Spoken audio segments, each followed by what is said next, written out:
Insospettabile artigiano della Pedemontana trevigiana arrestato, avrebbe abusato della figlia di 2 anni rivendendo poi video a un circuito di pedofili australiani. Si sveglia dal coma e accusa il marito di aver dato fuoco a Padova, indagato un 53enne, inizialmente si era pensato a un tentato suicidio della donna. Trovato morto a New York il giovane chef del gruppo Cipriani scomparso da sabato, ancora da stabilire le cause del decesso, gli investigatori parlano di una morte sospetta. La crisi di governo e risvolti per il Veneto, ieri ultima tornata di consultazioni, si discute su un possibile accordo tra Movimento 5 Stelle e PD, lapidario Massimo Cacciari, il nuovo esecutivo cancellerà l'autonomia. Lacrime e dolore a Casiera, la cerimonia funebre per l'addio, la giovane mamma nigeriana che ha scelto di morire per dare alla luce alla sua figlia rinunciando alla lotta contro il tumore. In corso l'autopsia sul corpo del 23enne di Cittadella, stroncato da una dose letale di eroina iniettatagli dal pusher. Gli inquirenti indagano su un terzo uomo forse presente al momento del decesso.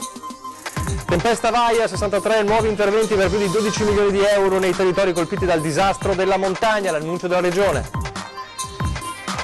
A pochi giorni dall'inaugurazione della mostra del cinema sorridono gli albergatori, pienone in hotel e appartamenti.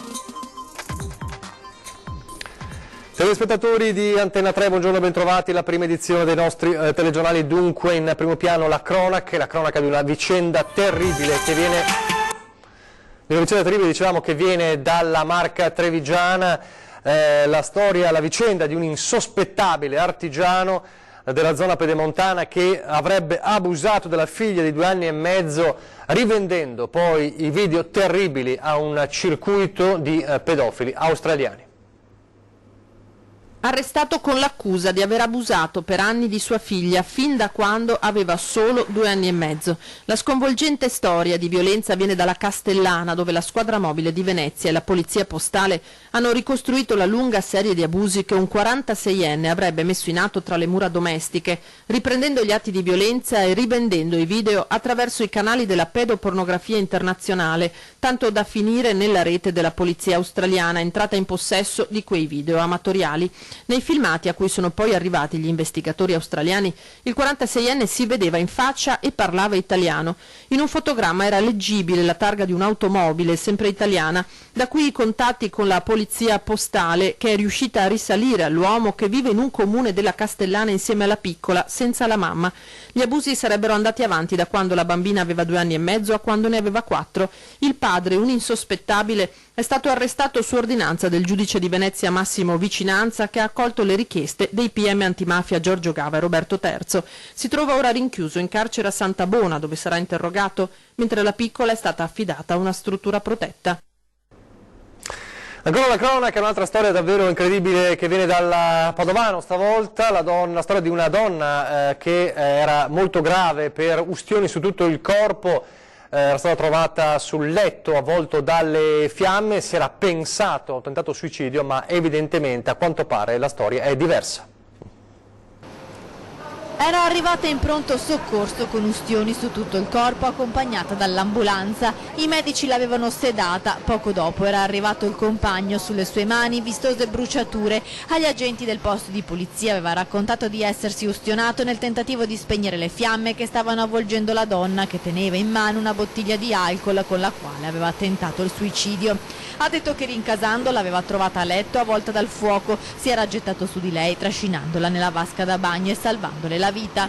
Quando la 53enne si è svegliata dal coma indotto, però ha raccontato una versione completamente diversa. Sarebbe stato proprio il compagno ad aggredirla dopo l'ennesima lite violenta scoppiata all'interno dell'abitazione dell'Arcella, dove sono ospitati da un'amica. Sarebbe stato proprio lui a rovesciarle il liquido infiammabile addosso.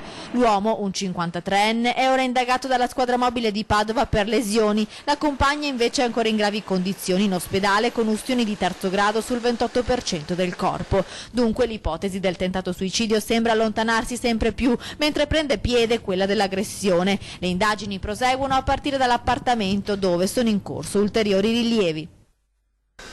Un'altra vicenda di cronaca, perché parliamo di Andrea Zamperoni, lo chef lodigiano del gruppo Cipriani, che è stato trovato morto nelle ultime ore a New York in un ostello. Era scomparso da sabato e allora indagini in corso ovviamente nella città statunitense. Si parla di una morte sospetta, ma ancora non si è ben chiarito la causa del decesso. Intanto ovviamente la notizia è rimbalzata in Italia e anche in Veneto. Allora ci aggiorna la nostra Ilaria Marchiori da Venezia. Ilaria. Buongiorno da Venezia, è arrivata la notizia della morte di Andrea Zamperoni, 33 anni, il capo chef italiano di Cipriani Dolci, che si trovava a New York e di cui non si avevano più notizie da sabato. È stato trovato morto in un ostello del Queens, a pochi isolati da dove abitava. A dare l'allarme una telefonata anonima alla polizia. Le autorità non avrebbero ancora stabilito le cause del decesso e sarebbero intenzionate ad eseguire un'autopsia perché si tratta di morte sospetta. All'ostello la polizia sarebbe stata accolta da una donna nuda che avrebbe gridato indicando il corpo e poi avrebbe cercato di allontanarsi.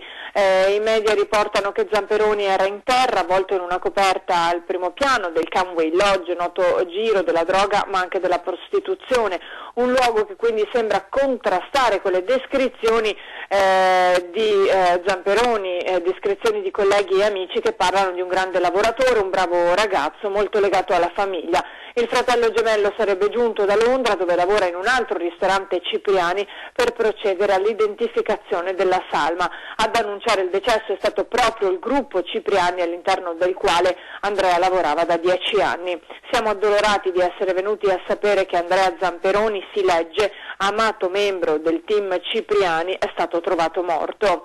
Abbiamo fiducia nel fatto che la polizia di New York, continua la nota, farà tutto il possibile per indagare e fare chiarezza su questa tragica situazione. Da Venezia è tutto, restituisco la linea allo studio. Grazie Ilaria Marchiori. Ad Osson di Casier questa mattina il dolore, lacrime, tanta commozione ai funerali di Glory Obibola, mamma 29enne di origini nigeriane, che, lo ricorderete, abbiamo raccontato in questi giorni, ha deciso di non curarsi per mettere al mondo la piccola Greta. Era affetta da un tumore. Una folla commossa ha dato l'addio alla giovane donna, in prima fila il marito Samuele, i fratelli di Glory e gli amici. Durante l'omelia Don Adriano Fardin si è più volte interrotto, commosso, ricordando la figura di Glory e il suo amore che l'ha portata a dare alla luce la Greta nonostante la malattia, un enorme sacrificio di mamma. Alla fine un'amica ha letto una lettera che il marito Samuele ha voluto dedicare alla donna della sua vita. Questa sera nel telegiornale di Treviso vi racconteremo le emozioni di questa mattina di dolore a Casier. Adesso invece la politica, con la ricerca di un futuro per il governo. Come sapete il Capo dello Stato Mattarella ha dato di fatto 5 giorni a PD e Movimento 5 Stelle per trovare un accordo, quindi nuove consultazioni martedì, poi si deciderà se ci sarà un nuovo governo, questa volta giallo-rosso, chiamiamolo così, lo chiamano un po' tutti così, oppure se davvero si andrà al voto in autunno tra ottobre e novembre.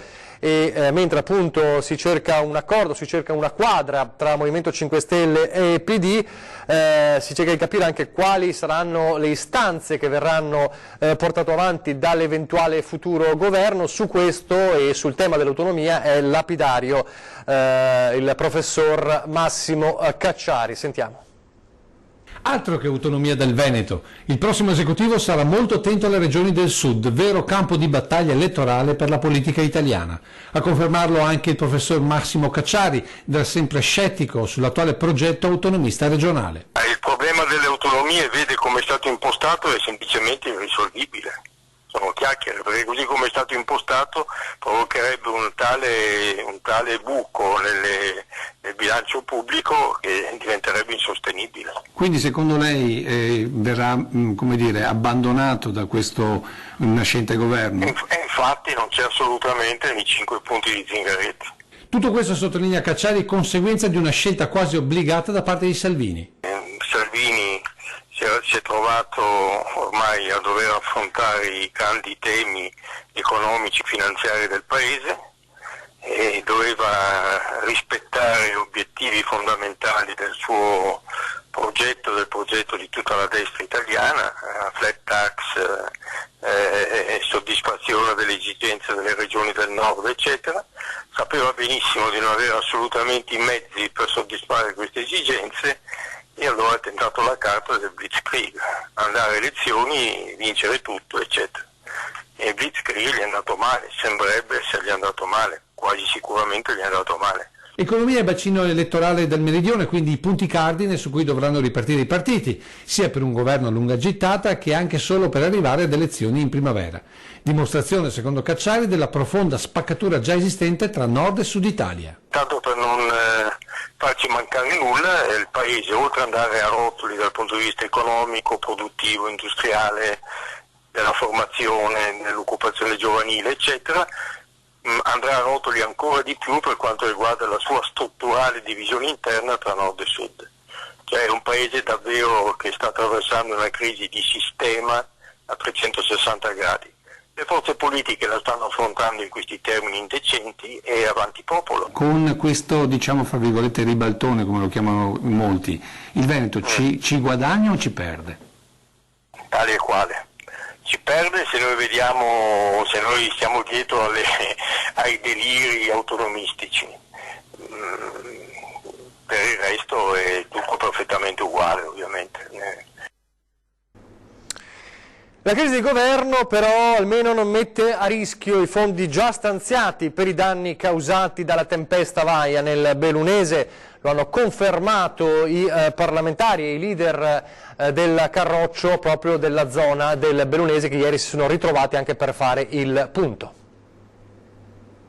L'appuntamento è al quartier generale della Lega Bellunese in via Masi Simonetti. Al tavolo sono seduti i parlamentari Paolo Saviani e Mirko Badole, l'assessore regionale Giampaolo Bottacina e il consigliere regionale Franco Gidoni. La crisi era nei fatti, esordisce il senatore Paolo Saviani. A lui spetta l'elenco dei temi oggetto del contratto sottoscritto 14 mesi fa col Movimento 5 Stelle, rimasti lettera morta, e dei risultati ottenuti. La critica feroce è tutta indirizzata all'intervento di Conte e alla modalità con cui si è arrivati all'epilogo del governo targato giallo-verde. Le commissioni d'inchiesta nei confronti del fallimento delle banche, che sarà paragone, il noto paragone di 5 Stelle insieme a chi la farà? Con la Boschi? Non lo so. Mi chiedo, reddito di cittadinanza o Jobs Act? Di Maio o Renzi? Quale sarà la soluzione? Ecco, queste sono le domande che i cittadini italiani stanno aspettando ovviamente per avere delle risposte. Il consigliere Gidoni parla da navigato ex parlamentare. Lui all'epoca della caduta del governo Berlusconi sedeva a Montecitorio. Stavolta si è lavorato di fino, non sullo spread, e il telaio era il Quirinale, spiega, immaginando già un autunno più che caldo rovente. L'ipotesi di un accordo col PD intollerabile. Far rinascere il PD sicuramente non è una cosa positiva, ma non per la Lega, per gli italiani, quindi è una cosa che riteniamo insostenibile. I nodi rimasti aperti sono tanti, dallo sblocca cantieri inutile senza i decreti attuativi alla riforma della giustizia, alla partita dell'autonomia. Saremo una spina nel fianco per sollecitare l'autonomia. È un processo irreversibile. Noi batteremo la porta, busseremo alla porta di qualsiasi ministro per gli affari regionali, ci sarà, perché dobbiamo portarlo a casa assolutamente. È una cosa che chiede la gente. In cassaforte, per fortuna, i fondi destinati al Veneto per i danni della tempesta Vaia. I fondi stanziati per Vaia sono al sicuro, sono già in una cassaforte, e quindi si tratta solo di definire appunto i piani degli interventi, ma quello vengono definiti a livello tecnico dal Dipartimento Nazionale della Protezione Civile, rimane in carica, quindi nulla cambia. E proprio a proposito dei fondi per la tempesta Vaia, notizia di questa mattina da parte della Regione, dallo stesso Luca Zaia come commissario delegato per i primi interventi urgenti di protezione civile in conseguenza degli eccezionali eventi meteorologici di ottobre 2018, lo stesso governatore Zaia ha comunicato che a seguito dell'approvazione della rimodulazione del piano di interventi commissariali saranno realizzati 63 nuovi interventi per un totale di poco più di 12 milioni di euro a disposizione dei territori colpiti. Una risposta rapida e concreta alle nuove numerose richieste dei territori devastati da Vaia, ha commentato Zaia, che conferma la capacità di rimetterci in piedi con le nostre forze. Un'altra emergenza di tutt'altro tenore è quella della scuola. Abbiamo sottolineato già nei giorni scorsi con l'allarme per i quasi 8.000 insegnanti che mancano all'appello in tutto il Veneto a 3 settimane dall'inizio della campanella, e allora la preoccupazione è in primis anche quella dei sindacati. Il problema, un grosso problema appunto, sarà Ovviamente i posti che rimarranno liberi e saranno consegnati a supplenti, soprattutto nelle scuole di secondo e primo grado, e poi effettivamente il problema per i docenti di sostegno. La prima campanella del nuovo anno scolastico suonerà per gli studenti veneti l'11 settembre e come un copione che si ripete puntuale ad ogni avvio delle lezioni si deve fare i conti con i vecchi problemi. La carenza di docenti da un lato e dall'altro la crescente domanda degli studenti con la conseguente mancanza di aule per ospitarli. Le premesse non sono delle migliori e i tempi sempre più stretti. Questa mattina nell'ufficio scolastico regionale a Mestre l'assegnazione delle cattedre vacanti per le scuole della Marca Trevigiana. Difficile al momento, spiega Marta Viotto della FLC CGIL, dare numeri precisi su quante saranno quelle non attribuite, ma resta il nodo legato ai posti di ruolo che rimarranno scoperti per assenza di candidati. Bisogna avviare urgentemente il concorso per le scuole secondarie di secondo grado. Un esempio per tutti: le cattedre di matematica non riusciranno ad essere completamente coperte e quindi saranno assegnate a supplenti. C'è poi la questione della carenza di classi. A Treviso l'Istituto Tecnico Economico Riccati è alla ricerca di spazi per un centinaio di studenti già iscritti che rischiano di rimanere senza aule. Situazione simile al liceo artistico, dove per ospitare i ragazzi si potrebbe essere costretti ad occupare i laboratori. Ma c'è un'ulteriore questione che impensierisce il sindacato. Il direttore dell'ufficio scolastico regionale quindi non ci sarà più, sarà un posto vacante e speriamo che questo non impedisca nel procedere con alcuni provvedimenti. Non abbiamo bisogno di aspettare che qualcuno si assuma la responsabilità nel firmare i provvedimenti. Pochi istanti di pubblicità, poi ancora la cronaca dal Veneto.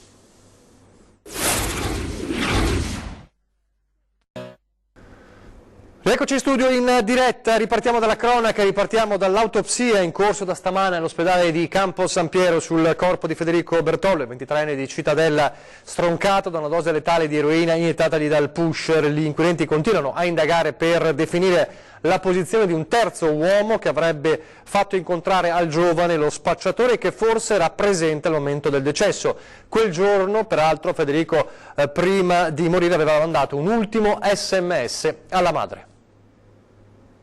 Avrebbe detto alla madre che usciva per fare un giro con un amico, mandandole poi un SMS per chiederle di stare tranquilla e di avere fiducia in lui. Sarebbe questo l'ultimo messaggio scritto al cellulare da Federico Bertollo, il 23enne di Cittadella, deceduto dopo aver assunto una dose di eroina, iniettata, secondo le prime ricostruzioni dei carabinieri, dall'uomo che gliel'ha procurata, il quale invece nega questa circostanza, una differenza importante per le implicazioni penali che potrebbe comportare. Il fratello di Federico, Andrea, è anche avvocato e detta la linea della famiglia. Noi come famiglia ci costituiremo parte civile nel procedimento penale che si è aperto nei confronti di questo individuo.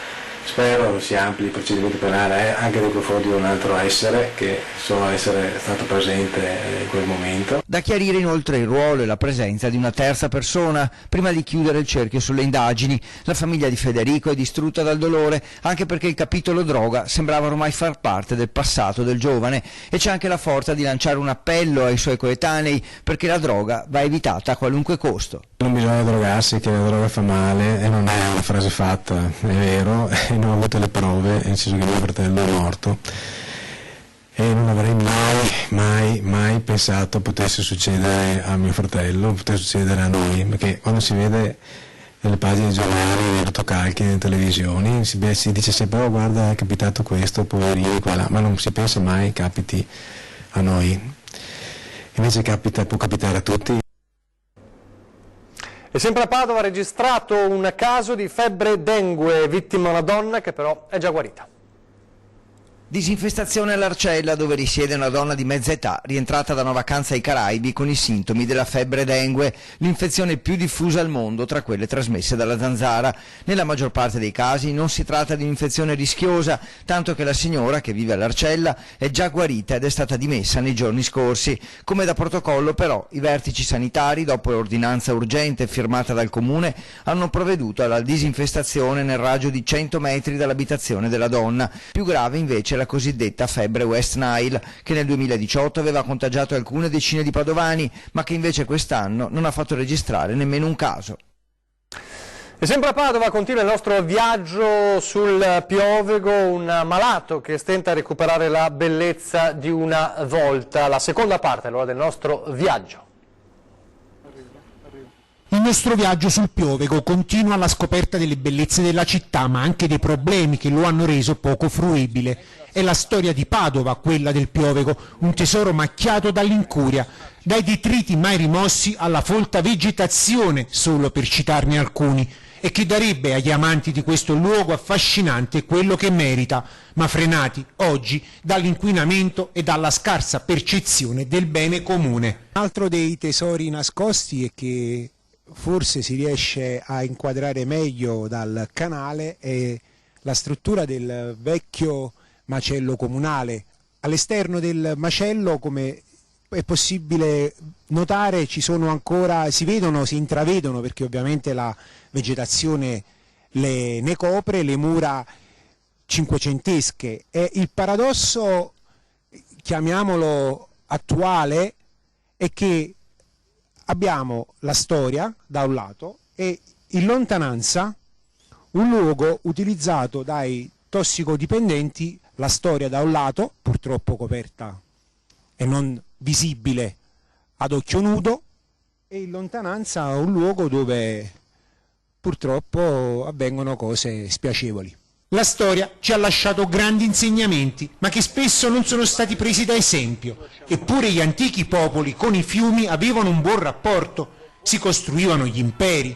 Eppure liberare il Piovego dalla piaga dell'inquinamento, in particolare quello procurato dall'uomo, non pare essere l'obiettivo principale. E chissà se un giorno tutti coloro che l'amano mettano da parte il livore per lottare sotto un unico comune denominatore. Che è un vero peccato che non ci sia una regolare, sistematica, costante manutenzione ordinaria e quindi una continuità nell'attenzione, nel curare tutta l'asta del Piovego, che poi vuol dire anche il sistema difensivo veneziano del Cinquecento, che è il più grosso monumento che ha a Padova.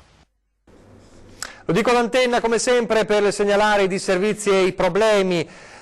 Come sempre redazione @antena3.it per scrivere una mail, 0422 023 0898 per lasciare un messaggio in segreteria, 351 175 5340 per sms e whatsapp. Adesso andiamo al Lido di Venezia invece, dove sale la febbre per la mostra del cinema, l'apertura il 28 di agosto, farà qualche giorno, e a sorridere intanto sono già gli albergatori. La febbre dell'attesa in vista dell'apertura della 76esima Mostra Internazionale d'Arte Cinematografica di Venezia al Lido è già alta. I circa 3.000 posti letto negli alberghi dell'isola per i 10 giorni della mostra sono già esauriti e non si trova un buco nemmeno negli appartamenti. Insomma, la Biennale è una benedizione per l'economia dell'isola, a riscattare una stagione che, nel comparto balneare, ha invece fatto registrare nel 2019 un leggero calo. Il successo della mostra del cinema si riscontra anche nelle vendite delle camere. Diciamo che già 3-4 mesi fa noi nella mia azienda, per esempio, eravamo già quasi del tutto esauriti.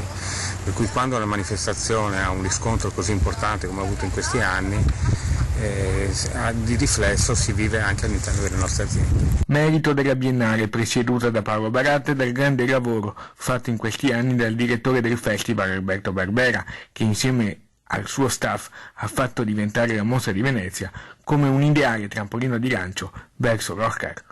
L'evento si presenta con grandi aspettative. Gli operatori si fermano anche 10-15 giorni nell'isola, spesso scelgono anche di alloggiare negli appartamenti, numerosi appartamenti che ci sono in isola, e questa è una soluzione che gli consente di abbassare i costi, e soprattutto negli ultimi anni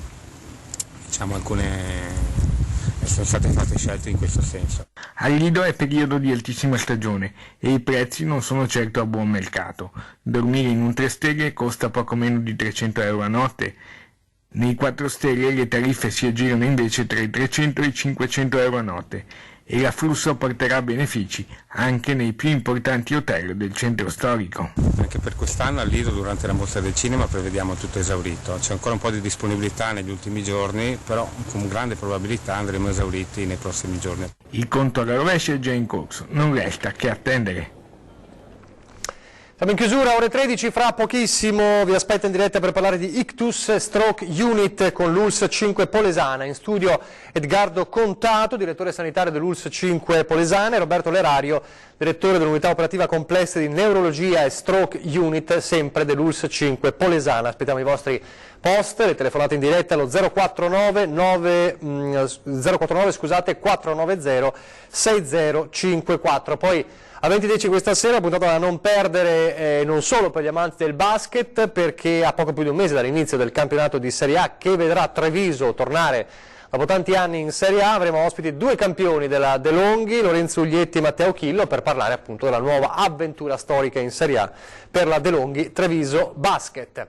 E adesso vi lascio le previsioni del tempo, grazie per averci seguito e arrivederci.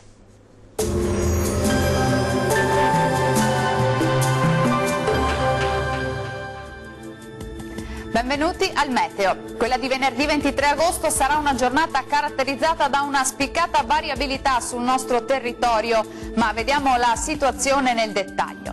Sul Veneto sin dal mattino ci attendiamo qualche piovasco sul Bellunese e sul Trevigiano, mentre altrove si manterrà in genere più stabile. Col passare delle ore l'instabilità potrebbe riguardare anche il resto della regione, con occasionali acquazzoni a carattere sparso e localmente anche intensi.